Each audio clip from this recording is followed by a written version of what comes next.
예레미야 17장 1절로 4절 보겠습니다. 예레미야 17장 1절부터 4절까지 보겠습니다. 17장 1절 유다의 죄는 금강석 끝 철필로 기록되되 그들의 마음판과 그들의 제단불에 새겨졌거늘 그들의 자녀가 높은 언덕 위 푸른 나무 곁에 있는 그 제단들과 아세라들을 생각하도다. 들에 있는 나의 산아 내 온 영토의 죄로 말미암아 내가 내 재산과 내 모든 보물과 산당들로 노략을 당하게 하리니 내가 내게 준 내 기업에서 내 손을 뗄 것이며 또 내가 너로 하여금 너의 알지 못하는 땅에서 내 원수를 섬기게 하리니 이는 너희가 내 노를 맹렬하게 하여 영원히 타는 불을 일으켰음이라. 아멘. 여기까지 하겠습니다. 오늘 특이한 이야기가 1절에 보면 그 유다의 죄가 제단불에 새겨져 있다. 그런 말씀이 나오죠. 제단불에 유다의 죄가 새겨져 있다. 그들의 마음판에 새겨져 있다. 그런 말씀이 나옵니다. 그들의 마음판과 제단불에 새겨져 있다. 제단이라고 하는 것은 어떤 것이에요? 제단이라고 하는 것은 제사를 드리는 곳이고 제물의 어떤 희생이 불태워지는 것인데 거기에 그들의 죄가 새겨져 있는 거죠. 이게 무슨 말이겠습니까? 죄를 사하는 어떤 그런 도구가 제단인데 그 죄를 용서해주고 죄를 사해주는 그 제단 뿔 위에 그들의 죄가 새겨져 있다라고 하는 거. 다시 말하면 하나님께서 주신 용도대로 지금 제단이 쓰이지 않고 있다는 걸 말씀해주고 있는 거죠. 그러니까 참 이게 어떤 인간의 고질적인 병이에요. 뭐냐 하면 인간은 죽을 때까지 자기를 중심으로 모든 세상을 생각한다고 하는 겁니다.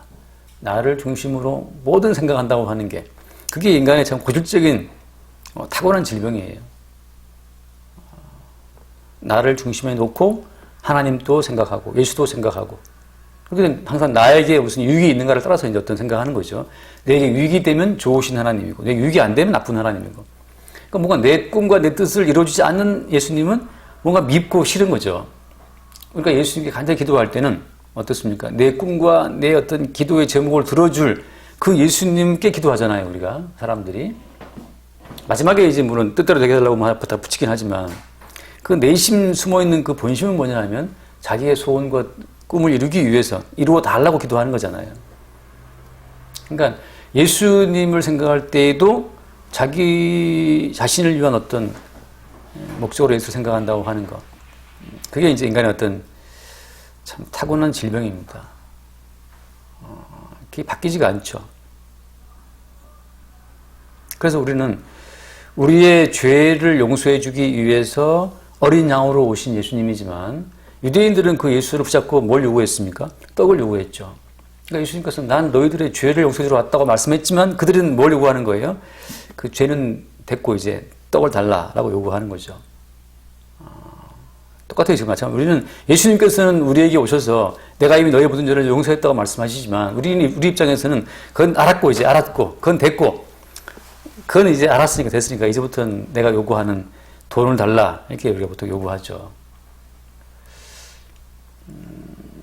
그러나 하나님께서는 그렇게 쉬운 분이 아니기 때문에 우리의 어떤 그 속성을 다 아시죠. 다 아시고 니들이 아무리 요구해도 하나님은 거기에 까딱하지 않으십니다. 그래서 오늘 말씀에 뭐라고 되어 있냐 하면 4절 말씀에 내가 내게 준 내 기업에서 내 손을 뗄 것이다. 내가 너로 하여금 너의 알지 못하는 땅에서 내 원수를 섬기게 하겠다. 이는 너희가 내 노를 맹렬하게 하여 영원히 타는 불을 일컫습니다. 그 인간의 요구에 이스라엘 백성들의 간절한 요구에 하나님이 끌려다니시는 분이 아니고 그들이 뭐 기도한다고 해서 하나님이 눈도 깜짝하시는 분이 아니죠. 하나님은 우리 존재가 있기 전부터 창세 전부터 있었던 그 영원한 언약의 기반을 두고 언약대로만 일을 해나가시는 분이기 때문에 그 10,000,000인이 모여서 데모한다 하더라도 주님은 까딱하지 않습니다. 그냥 밀어붙이는 거죠.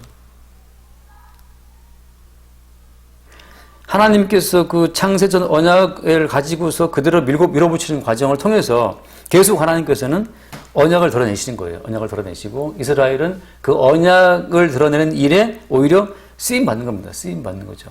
그게 오늘 말씀에 유다의 죄가 그들의 마음판에 있고 그들의 제단뿔에 있다는 말씀이에요. 제단뿔에 새겨져 있다. 다시 말하면 예수님께서는 나는 죄인을 부르러 왔다라고 말씀하시지만 유대인들은 예수를 붙잡고 떡을 달라라고 요구하고 십자가에서 내려와서 당신의 메시아됨을 증거하라. 그 말은 무슨 말입니까? 우리의 생존을 위해서 우리의 꿈과 우리의 목표를 이루는 일에 도움이 되라는 그 어떤 요구를 하고 있는 거죠. 우리가 원하는 인생에 좀 도움되는 그런 메시아로 좀 역할을 해달라고 이제 우리가 부탁하고 있는 겁니다. 그런 우리 인간의 모습. 예수님을 주님이라고 부르지만 그 예수의 주되심에 의해서 지금 내 삶의 형편이 돌아간다는 사실을 차마 인정할 수 없는 게 우리 인간의 모습이죠. 그래서 우리가 예수님을 주님이라고 부른다면 그 주님께서는 주님이기 때문에 마땅히 우리의 모든 삶의 길을 예비하시고 예정하시고 움직이신다라고 하는 것을 우리가 그거를 결국은 주님 믿게 하십니다. 결국 믿게 하시는데 그런 과정에서 이제 많은 갈등이 벌어지는 거죠. 우리는 우리의 요구를 주 앞에 내밀고 주님께서는 우리의 요구를 다 멸치시면서 주님 본연의 언약을 이루시고 그런 과정에서 이제 주님 어떤 분이냐 하는 것이 이제 증거가 되는 거죠. 어떤 분인가 주님이. 그래서 이제 일단은 하나 우리가 그걸 정리할 필요가 있습니다. 우리 인간은 사나 죽으나 나만 생각한다고 하는 것, 자기만 생각한다고 하는 것, 자기의 목적과 유익대로 안 되면 그날은 몹시 화가 나는 날이죠. 뭔가 내 뜻대로 안 되는 날은 굉장히 우리가 기분 나쁜 날이잖아요. 저도 오늘 오전에 좀 기분 나빴는데 왜냐하면 내가 예상치 못한 일이 벌어졌어요. 그게 상당히 이건 내가 예상한 일이 아닌데 이런 일이 상당히 기분 나빠서 한 시간 동안 조금 산책하면서 마음을 가라앉히면서 이거 어떻게 대처할까 이걸 뭐 그런 생각을 좀 약간 했었는데 참새 2마리가 떨어지는 것도 허락하시면 있어야 된다는 그 사실을 보통 우리는 말하지만 믿지 못하잖아요. 잘. 일단 성을 내죠. 일단 그 성을 내는 과정을 통해서 우리가 뭘 아는 거냐 하면 첫 번째는 인생의 주체가 따로 있다는 사실을 하나 아는 거고, 그죠? 인생의 주체는 따로 있어요. 그 주님이거든요. 그거 하나 아는 거고. 두 번째는 뭡니까? 왜 주님께서 그럼 이러한 일을 나에게 발생을 하게 하셨는가? 그게 이겠죠. 그거 뭐 때문이겠어요? 우리가 옆구리를 찌르면 아야 하는 것처럼 우리의 뜻대로 되지 않는 일을 통해서 이제 우리의 본성이 드러나는데 그 본성이 바로 뭡니까? 그 본성은 모든 만사를 내 뜻대로 해야만 된다라고 하는 나 중심적인 그 본성이 툭 튀어 올라오는 거예요. 그 모든 것을 내 야망과 뜻대로, 목적대로 해야 한다라고 하는 그 본성이 툭 튀어 올라올 때 주님 그걸 딱 낚아채시는 겁니다. 드디어 잡았다 말이죠. 걸려들었다. 인생의 주인이 너인 줄 알았지. 그거 아니거든? 하고 이제 우리의 그때 튀어 올라오는 목을 딱 잡는 거죠. 그런 과정을 통해서 인생의 주체가 따로 있다는 사실을 알게 하시는데 거기에서 또 하나의 중요한 문제가 있어요. 흔히 말하는 하나님의 어떤 주권이라는 사람들이 많이 있는데 하나님의 주권 사상과 예수 그리스도와의 언약의 어떤 차이가 있습니다. 하나님의 주권이라고 하는 것은 나를 괜찮은 사람으로 세워둔 상태에서 하나님이 하시는 일을 오케이 내가 받아들이겠어. 하나님이 하시는 일을 기쁘게 수용하는 어떤 괜찮은 나를 생각에 두고 나서 지금 우리가 하나님 주권 사상을 우리가 이제 보통 말을 하거든요. 그러니까 성경에서는 하나님의 주권 사상을 말하는 것이 아닙니다. 성경의 주제는 뭐예요? 성경의 주제는 하나님 주권 사상이 아니고 성경의 주제는 예수 그리스도가 만유의 주라고 하는 사실을 증거하고 있어요. 왜? 아버지께서 모든 권세를 아들에게 주셨다라고 했잖아요. 심판하는 권세를 주셨다라고 하잖아요. 요한복음에서는. 인자됨을 인하여 심판하는 권세를 주셨다. 하늘과 땅의 모든 권세를 주께 맡기신 거잖아요. 예수님께. 하나님의 주권이 아니고 이제 그리스도 예수의 주권으로 다 넘어와 버렸어요. 근데 하나님의 주권에서 예수님 주권으로 넘어가는 그 과정에 뭐가 있습니까? 하나님의 주권에서 예수의 넘어가는 과정에 십자가가 있어요. 유대인들의 어떤 치명적인 결함이 뭐냐 하면 십자가를 거치지 않았기 때문에 하나님의 주권은 다 인정해요. 그들도. 유대인도 인정해요. 하나님의 주권을 인정합니다. 하나님의 살아계심, 그분의 역사하심 다 인정해요. 하나님의 주권이라고 하는 것이 최종적으로 예수 그리스도에게 이렇게 돋보기 햇빛을 모아서 어떤 까만 종이를 태우는 것처럼 하나님의 모든 주권이라고 하는 것이 예수 그리스도 한 분에게로 집중되어서 드러난다는 사실을 그거를 그들이 믿지 않는 거죠. 그래서 그들의 죄가 제단 뿔에 새겨져 있는 겁니다. 하나님의 모든 주권이라고 하는 것이 예수 그리스도의 십자가로 다 이게 응축이 돼요. 우리가 블랙홀처럼, 블랙홀은 뭐 밀도가 높다 하잖아요. 다 빨아들이는 것처럼. 그 가장 아주 그냥 그 고농축으로 농축된 그 밀도 있는 하나님의 모든 주권이 밀도 있게 농축되고 응축된 그 덩어리가 뭐냐. 그게 예수님이, 그 예수의 십자가라고 하는 거죠. 그게 왜 필요하냐 하면 우리 모든 인간이 하나님 앞에 죄인이라고 하는 그 하나의 사실을 나타내기 위해서는 예수님의 십자가 앞으로 모든 인간을 집결을 시켜야 됩니다. 집결을 시켜야 돼요. 왜? 모든 인간은 자기를 위해서 하나님 주권을 인정하기 때문이에요. 하나님 주권을 인정하면 내게 뭐 좀 돌아오는 게 없을까라고 말하는데, 생각하는데 그게 착각이었습니다. 하나님 주권을 인정해도 어때? 인정해도 내게 어떤 불편함으로 돌아오게 되면 우리는 그 하나님 주권에 저항하게 돼 있어요. 나를 아프게 한다, 괴롭게 한다, 내 꿈을 깨뜨린다. 그러면 우리는 하나님의 주권에 저항한다고 하는 거죠. 하나님 주권에 저항하는 그런 모든 과정을 통해서 끝없이 어때요? 인간은 하나님을 들이받고 마땅히 하나님은 그 인간을 심판하셔야 되고 심판하셔야 될 하나님과 하나님을 들이받는 인간 사이에서 계속 그 사이에 이게 끼어서 계속 우리가 마치 그 올리브 기름을 이렇게 어떤 그 악착시켜서 짜는 것처럼 하나님의 심판과 인간의 저항 사이에서 압착되어서 흘러나오는 것이 그게 이제 예수 그리스도의 피라고 하는 겁니다. 그러니까 우리 인간은 매일매일 하나님께 저항하면서도 신기하게 살아있어요. 신기하게 어떻게 아직 안 죽고 살아있잖아요. 그 아직 안 죽고 살아있는 그 모든 날들이 지금 하나님의 심판을 대신해서 받고 있는 그 어떤 존재에 대한 그 어떤 존재를 증거하는 증거의 날들이 되는 겁니다. 남아있는 나날들이라는 책이 있잖아요. 소설책, 그 노벨상 받은 작가의 책이 있는데 그 인생은 지금까지 왜 살아왔고 앞으로 왜 살아갈 것이냐, 왜 나는 아직까지 안 죽고 살아있냐 말이죠. 세월에 왜 안 탔으며 코로나에 왜 안 죽었을까? 그 살아온 날들은 왜 살아왔고 살아갈 날들은 무슨 의미가 있나라고 말을 할 때 그때 그 사이에서 이제 복음이 증거되는 거예요. 복음은 뭘 말하는 거냐 하면 하나님의 심판과 인간의 저항 사이에서 매일매일 피 흘리시는 그 예수님을 증거하고 있는 겁니다. 너희들이 매일매일 번제를 바치는 그 제단 뿔에 죄가 새겨져 있어. 그 말은 무슨 말이에요? 너희들이 맨날 하나님을 섬기고 뭐 주권을 인정하고 섭리를 인정한다고 해도 그건 다 지금 너희들 본인의 목적과 꿈을 위해서 지금 그걸 인정하고 있기 때문에 자기 자신의 존재, 자기의 생존을 위해서 죽게 나오는 그 모든 과정 속에서 끝없이 인간의 죄는 유출돼요. 유출. 그 모든 죄가 제단뿔에 새겨져 있는 겁니다. 2절 말씀 보면 그들의 자녀가 높은 언덕 위 푸른 나무 곁에 있는 그 제단들과 아세라들을 생각하도다. 그러면 성전의 제단이든지 아세라 우상을 섬기는 산당의 높은 언덕 위에 있는 우상이든지 그게 구분이 없다니까요. 교회에 나와 앉아서 기도하는 거나 법당 절에 가서 기도하는 거나 그 구별이 없다니까요. 구별이 없어요. 너희의 자녀들이, 네 아이들이 지금 그 아세라들을 생각한다. 은지, 우리 뭐 하은이, 여러분 다 뭘 생각합니까? 우리가 종일 하루 종일 뭘 생각합니까? 종일 생각하는 것은 나의 편안함, 나의 꿈, 내 욕망, 돈 좀 많이 벌고 뜻대로 뭐 돌아가고 우리는 저는 그걸 생각해요. 종일 그걸 생각한다니까, 종일. 그게 되지 않으면 우리는 또 저항하죠. 왜 내게 이런 일이? Why me? 그래서 주님께서 말씀하시죠. 3절에 들에 있는 나의 산아 내 온 영토에 죄로 말미암아 내가 내 재산과 내 모든 보물과 산당들로 노략을 당하게 할 것이다.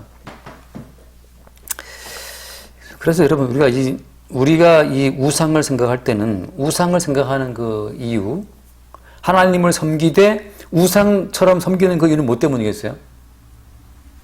뭔가 우리의 미흡한 욕구를 채우기 위해서 그렇거든요. 뭔가 우리의 채워지지 않은 그 꿈을 채우기 위해서 우리가 우상화된 예수를 섬긴다니까요. 그 우상화된 예수. 다시 말하면 지금 내 처지가 어때요? 내 처지가 지금 내가 생각하는 그 목표에 맞지 않게 지금 내 처지가 지금 뭔가 좋지 못한 거죠. 원하는 만큼 돈이 없는 거고 원하는 만큼 성공이 안 는 거기 때문에 그 우리의 어떤 불우한 처지가 끝없이 어때요? 새로운 우상을 만들어냅니다. 우리의 채워지지 않은 욕망이 끝없이 새로운 우상을 만들어내는데 심지어 어때요? 하나님마저도 우리가 우상으로 바꾼다고 하는 것.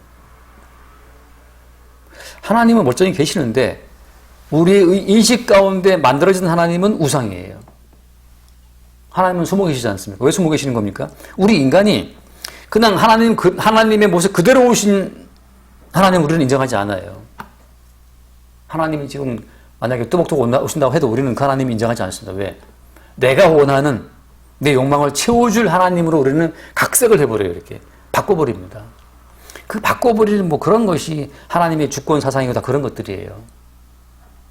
그래서 어떻습니까? 오직 유일하게 하나님과 인간이 만나는 그 진짜 그 뭐라 그러죠? 하나님과 인간의 랑데뷰, 하나님과 인간이 만나는 그 만남의 장소는 카페도 아니고 뭐 다방도 아니고 어디예요? 그게 십자가예요. 십자가에서 비로소 하나님과 인간의 만남이 성사가 됐습니다. 그 말은 무슨 말인가 하면 참 안타깝지만 우리는 진짜 하나님을 우리는 죽이는 자로 등장한다는 거. 그러니까 여러분 어떤 분들이 그래요. 아, 나 예수 만났다 그러는데 예수를 만난노라고 말하는 그 모든 사람들의 그 말을 다시 한번 우리가 이게 뭐랄까 의심해 봐야 되는 이유는 뭐냐 하면 하나님과 인간이 만났던 유일한 장소는 십자가이기 때문에 그렇습니다. 십자가 못 박히신 예수, 다시 말하면 예수님을 찌르는 자로 네가 예수를 만났냐? 그거 아닙니다. 가짜예요. 내가 기도했더니만 하나님께서 예수님 오셔갖고 나를 안아주시면서 참 고생 많았지 하고 이렇게 뭐 토닥토닥했다. 그거 다 우상입니다. 사랑받고 싶은 자기 욕망을 그대로 투사하는 거죠. 그냥 전체 역사를 통틀어서 하나님과 인간의 만남이라고 하는 것은 서로 뭐 커피를 사다 주고 뭐 재물을 갖다 안겨주면서 기뻐 흠뻑해 하시고 웃으시는 하나님 그런 모습은 없어요. 우리는 진짜 하나님을 찌르는 자로 그렇게 만난 사람만이 어때요? 내가 찌른 예수에 의해서 내가 용서받는 그 희한한 관계로 얽히게 된다고 하는 거죠. 그러니까 구원받은 사람인지 아닌지 저는 그렇게 생각합니다. 예수를 만난 사람인지 아닌지 어떻게 알 수 있느냐. 예수님과의 관계성 자체가 어떻게 맺어져 있는가가 중요한 거예요. 예수님과 당신이 팔짱 끼고 사이좋게 자기야 뭐 하니 사랑하고 이거는 가짜예요. 뭐냐면 어떻게 뭐가 정답이냐 하면 누구십니까 할 때 나는 네가 핍박하는 예수다. 우리는 예수를 찔렀고 내가 찌른 그 창과 못에 의해서 흘러나오는 그 예수의 피가 내게 덮여올 때 그렇게 예수와 우리가 만나는 거거든요. 다시 말하면 어떻게 만났습니까? 나는 예수를 찌른 죄인으로 예수를 만났다. 진짜 하나님을 나는 늘 박해했었다. 진짜 하나님의 역사에 늘 난 반항했었다. 그 진짜 하나님의 역사에 늘 반항하고 저항하고 데모하고 하는 그런 과정에서 매일매일 예수는 피 흘리시는 거예요. 다시 말하면 어떤 분이 뭐 40일 뭐 기도를 했다, 뭐 했다 그러더라고. 40일인가 뭐 1000일 기도를 했다 그래요. 기도 마지막 날 뭐 음성이 들렸대요. 뭐 들렸냐 물어봤더니 뭐 이 나쁜 놈아 그랬다나 뭐 이 죄인아 그랬다나 그런 말 들었다 하더라고요. 죄인은. 그 한마디 듣고 이제 기도 끝났어요. 뭐 저는 그게 언뜻 좀 공감을 합니다. 왜냐하면 이사야가 성전에서 하나님을 만났을 때 높이 들린 보좌 위에 계신 분을 보고 이사야 고백이 뭐였어요? 아, 내가 죽게 되었구나. 죽어마땅한 자기의 모습을 본다니까요. 죽어마땅한 자기의 모습을 보는 그 사람이 진짜 하나님을 만난 사람이죠. 다시 말하면 매일매일 1000일 동안 기도한 그 기도가 매일 사실은 그 데모였어요. 그 매일매일 하나님께 데모한 거고 하나님의 주권 떠벌리지만 사실은 자기 자신의 욕망을 채워달라고 요구하는 거였고 그 요구사항 앞에서 매일매일 우리 주님은 피 흘리시는 거죠. 그러니까 기계 그 베어링이라고 하잖아요. 기계를 돌아가고 할 때 그 기계 사이에 윤활유를 칠해가지고 윤활유가 있기 때문에 기계가 돌아가거든요. 윤활유가 없으면 기계가 마찰 때문에 늘 녹아서 붙어버려요. 계속 그게 이제 구리스를 하는데 윤활유를 칠하는 것처럼 예수님 하나님과 우리 사이가 돌아가는 그 이유는 우리를 위해 흘리신 예수의 피가 있기 때문에 가능한 건데 그렇게 하나님을 만난 그 어떤 체험 경험이 있는 자 하나님은 매일매일 그 만남 속으로 우리를 끌고 가는 거죠. 그러니까 한 번의 만남이 아니고 한 번 이루어진 만남이 성도의 인생 가운데 계속해서 반복되는 겁니다. 그 반복될 때 이제 이거 말씀드리고 마치겠는데, 그 반복될 때, 하나님은 우리를 다양한 어떤 배역에다 우리를 앉히시거든요. 감독이 갖고 있는 그 시나리오 속에는 재벌 부자도 있고, 가난한 자도 있고, 뭐 직장인도 있고, 의인도 있고, 다양하게 있을 거 아니에요. 감독의 시나리오 속에 들어있는 다양한 배역이 있지만, 우리가 맡은 배역은 뭐냐? 우리도 다양한 배역을 소화할 수 있지만, 어떤 역할을 맡는다 하더라도, 우리가 맡은 그 캐릭터의 특징이 뭐예요? 특징은 죄인이에요. 최은희 씨, 이번 배역은 저 재벌집 사모님입니다. 그 배역. 그거 해도 어때요? 그 역할 속에서 악인. 다음에, 이번엔 재벌집 가정부로 파출 아줌마입니다. 잘할 수 있겠습니까? 잘할 수 있습니다. 그 해도 어때요? 그 해도 그 배역의 마지막 모습은 죄인, 악인. 이번에는 당신 목사 배역입니다. 그 해도 어때요? 마지막 결론은 죄인, 악인. 그러니까 하나님이 들고 있는 각본 속에서는 창세전에 이미 어떻습니까? 미리 아신 자들을 정하시고, 정하신 자들을 부르시고, 부르신 자들을 의롭게 하시고, 의롭게 하신 자들을 영원하게 하시고, 그게 다 있단 말이죠. 그 하나님의 언약 그대로 적용을 시킬 뿐이에요. 다 모습은 다양합니다. 부자든지 가난하든지 병든다든지. 그러니까 주님 보시기엔 그게 의미가 없어요. 우리가 자꾸 속는 이유는 뭐냐 하면, 나는 왜 가난한가? 나는 왜 망하는가? 아니, 주님 보시기에는 그게 의미가 없다니까요. 나는 왜 이혼을 해야 되는가? 그게 의미가 없어요. 이혼을 해도 어떻습니까? 주님께서는 주님의 배역이에요. 이혼이라는 그 배역을 통해서 어떻습니까? 나는 죄인이라는 사실을 증거하시는 거고, 나는 왜 이렇게 한 남자랑 한 여자랑 이게 오랫동안 살아가지? 그거 해도 마찬가지예요. 결론은 죄인이에요. 그러니까 우리가 우리의 처지에 대해서, 배역에 대해서 이의를 제기할 필요가 사실 없는 거죠. 이의를 제기할 필요가. 어떤 배우든지 간에 감독이 시키면 시키대로 하는 거지. 감독이 이번에는 왜 나를 여기 가난한 배역 줬으면 지금 재벌 하고 싶은데 이렇게 말할 수 없어요. 감독이 시키면 시키대로 하는 거죠. 기생충에서 원래 송강호가 처음 시나리오 받았을 때는 시나리오상 자기는 박사장 역할인 줄 알았다는 거 아니에요. 나중에 가보니까 자기가 그 반지하 피자 박스 없는 그거였다 이 말이죠. 그것처럼 그 배우들은 감독이 주는 배역에 수용하는 것처럼 성도 입장에서는 아프냐? 나도 아프냐? 그냥 주시는 그대로 그냥 가는 거죠. 뭘 해도 어때요? 뭘 해도 우리가 맡은 배역의 마지막 결론은 나쁜 놈이니까. 왜 나쁜 놈입니까? 우리는 그 맡은 배역으로 말미암아서 불만을 품는 자, 하나님이 하시는 그 모든 일에 불만을 품는 자, 하나님의 주권 사상이라고 하는 것은 예수님의 십자가의 사건을 유발시킨 어떤 그 하나의 요인으로 작용하지 않는 한 그 의미가 없는 사상이에요, 그게. 어떤 사람들은 하나님 주권을 알기 때문에 주신 대로 내가 열심히 감사하고 살았다 그러는데 그대로 살면 그 배역 실패한 배역입니다. 왜 나에게 이런 배역을 주셔서 진짜 열받는다. 그 뭔가 하나님을 향한 저항이 튀어나올 때 그때 주님께서 우리의 목을 딱 잡으면서 걸려들었다. 네가 제대로 지금 나를 증거하고 있다. 죄인을 부르러 왔다고 하시는 그 주의 말씀 앞에 딱 잡히는 거죠. 그러니까 여러분 우리가 반지하 교회에 있든 엄청난 8층, 18층 교회에 있든 그게 문제가 안 되는 게 그냥 하나의 주어진 배역에 불과한 거니까. 중요한 것은 그 배역을 통해서 우리의 죄인됨이 드러나고 그 죄인됨으로 말미암아서 흘리신 예수 그리스도의 언약의 피가 증거되는 것. 그러니까 우리는 재벌로 살아도 가난한 살아도 또 동일하게 뭘 고백하는 겁니다. 동일하게 예수님의 십자가의 피를 증거하는 언약 백성으로 부름받은 거고 그게 이스라엘이에요. 어차피 인생은 금방 지나가잖아요. 연극판의 한 무대 위에 선 배우처럼 잠깐 우리가 한 배역을 소화하고 사라지는데 우리에게 주어진 배역은 뭐냐. 어떤 배역이 내게 온다 하더라도 내게 주어진 배역은 예수님을 핍박했던 죄인으로 결론 지어지는 것. 그러니까 그건 있지 않습니까? TV에 봐도 늘 악역 나오는 사람 있잖아요. 악당 나오는 사람, 악당. 걔가 이제 모순역 나와도 저게 또 다음에 무슨 죄를 질 텐데 예상할 수 있잖아요. 그러니까 우리는 무슨 배역을 돈 좀 벌어도 저것 좀 있으면 또 예수님 들이받을 텐데 우리 알죠.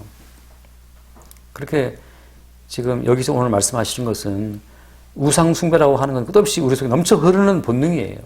거기에서 우리의 이 실존이 우리의 본능 이 뭡니까? 존재 자체가 예수님의 십자가의 피를 유발하는 그 역할로 부름받다는 사실을 아는 자들이 그게 진짜 이스라엘이라는 겁니다. 제가 요즘 이번 주에 아미시에 대한 책을 보고 있는데, 아미시라고 미국에 있는 거 알죠? 막 따라 모여 살고 전기도 안 써요. 차도 안 몰아요. 마차 타고 다니면서 그 현대 문명을 거부하고 타락할까 싶어서 이렇게 모여서 매일 성경 읽고 그 살아가는데, 그 아미시들을 보고 제가 그렇게 너의 죄인됨을 꼭꼭 깊이 감추고 싶으냐, 제 말이 그거죠. 그렇게 너희들이 그 어떤 통일된 제복으로 감추고 모자 쓰고 감추고 다 나이에 따라 다른 모자를 써요. 다른 옷을 입고. 수염도 아까 그대로 그냥 수염 밀잖아요. 그것도 수염 기르고. 주일마다 모여서 예배하고 3시간씩 예배해요. 그렇게 너의 죄인됨이 들키기 싫어서 문명과 담을 쌓고 꼭꼭 숨어서, 그렇게 꼭꼭 숨어서 그렇게 그 말씀을 암송하고 살면 너의 그 죄인됨이 안 드러난다고 진정 생각하느냐? 그래서 그 아미시 어떤 사람 또 인터뷰 그걸 보니 그렇더라고요. 사실 내면에 넘쳐흐르는 악이 있지만 그걸 그냥 덮고 있는 거죠. 그러니까 주님께서는 그게 바로 제가 볼 때 현대판 유대인들이죠. 현대판 바리새인들이고, 주님은 우리를 사회에 던져놓고 한 돈 좀 벌어봐라. 어떻게 잘 안 되지? 돈 까먹었지? 힘들지? 그때 하나님 이럴 수 있습니까? 라고 그 어떤 자기 인생이 버림받은 것 같은 그 자기 인생을 한탄하면서 우리가 하나님 맡기신 배역에 반항하는 우리의 속성을 보게 되고, 그런 과정 가운데에서 엉뚱한 예수를 찾고 엉뚱한 하나님을 찾고 있는 그 모든 순간순간들이 바로 자단불에 죄를 새기듯이 말이죠. 교회에 나와서 교회 의자에 죄를 새기고 강상에 죄를 새기고 교회 온통 다 죄를 새기고 가는 거죠. 하나님 나 좀 도와주시오. 왜 이렇게 나를 외면하십니까? 온갖 우리 아들 잘 되게 해주시고 남편 잘 되게 해주시고 이번엔 주식 좀 잘 되게 해주시고 온통 그런 것들만 새겨놓고 사라지는 겁니다. 그러니까 너희들이 죄인 맞잖아. 크리스찬이면서 죄인이잖아요. 그래서 지금 제단 뿔에도 죄가 있고 높은 산당 위에도 죄가 있고 온통 죄가 있다. 그래서 유다의 죄는 금강석 끝 철필로 기록됐다라고 말씀하시는 거예요. 이 말은 무슨 말입니까? 너무 죄가 깊이 새겨져 있어서 지워줄 수가 없는 거예요. 그래서 이 죄로 말미암아 피 흘리신 예수의 피로 그냥 그 죄를 덮어버리시는 겁니다. 그래서 오늘 이 말씀 보면서 우리가 얼마나 나중심적으로 세상을 보는지 그걸 매 순간 볼 수 있기를 바라고, 그런 과정 가운데도 끝없이 우리가 예수를 핍박하는 자로 예수와의 관계성, 그래서 우리가 오늘 또 십자가에 흘리신 예수의 피의 은총으로 사는 거죠. 그걸 안다면 글쎄 가난해도 괜찮고 뭐 다 상관없어요. 우리의 주어진 하나의 배역을 통해서 우리는 오늘 또 십자가의 예수를 발견하고 증거한다는 그 사실이 우리에게 어떤 새로운 힘이 되고, 그 십자가의 피로 만들어진 새로운 현실 속에 있을 때 그게 이제 천국이 되는 천국이죠. 천국. 예수의 피로 세워진 천국. 나라는 이미 죽고 예수의 생명으로 살아가는 새로운 천국의 삶이 우리 가운데 주어진다고 하는 겁니다. 기도하겠습니다. 주님 감사합니다. 평생을 살아도 끝없이 우리의 죄는 살아온 모든 과정 가운데 낱낱이 새겨져 있음을 알게 하여 주옵소서. 그러나 바로 우리의 죄가 새겨진 그 모든 걸음걸음마다 우리 주님의 피가 흘러서 우리의 모든 죄를 덮고 있다는 사실을 알게 하시고, 이미 우리의 미래까지 모든 죄가 예수의 피에 덮여 있음을 매 순간 새롭게 보게 하여 주옵소서. 우리 주 예수 이름으로 기도드립니다. 아멘. 자, 기도 마치겠습니다.